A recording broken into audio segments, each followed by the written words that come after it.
ফরজ গোসলের সময় প্রথমে 3 বার করে হাত ধুয়ে কুলি করে নাকে পানি দিয়ে তারপর সমস্ত শরীরে পানি ঢেলে দিয়ে শেষে পা ধুয়ে নিলে ফরজ গোসল হবে কিনা? ফরজ গোসল আমরা কিভাবে করব এই বিষয়ে আমরা অনেক আগে বারবার বলেছি, আবারও বলি যদি প্রশ্ন করেছেন।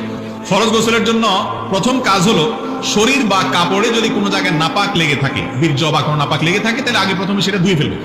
সেটা কি করতে হবে? আগে ওই জায়গাটা পুরোটা না, কাপড়ে কোন অংশে লাগছে ওইটাকে ধুয়ে ফেলবে, শরীরে কোন অংশ লাগছে ওইটাকে ধুয়ে ফেলবেন, পরিষ্কার করে ফেলবেন।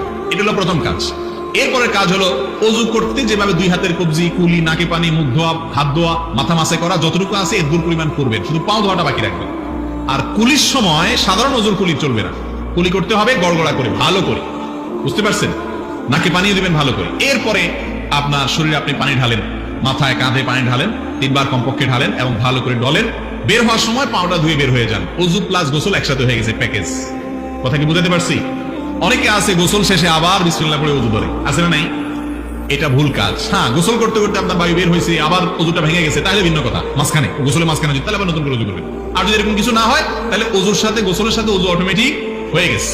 এটা হলো সুন্নত তরিকার গোসল। ফরজ গোসল এরকম, আর নফল গোসল জুমার দিন গোসল করা সুন্নত। সেই গোসল আপনি করতে গেছেন, এখন তো শরীরে নাপাক লাগে নাই, তাহলে তো নাপাক ধোয়ার ব্যাপার নাই।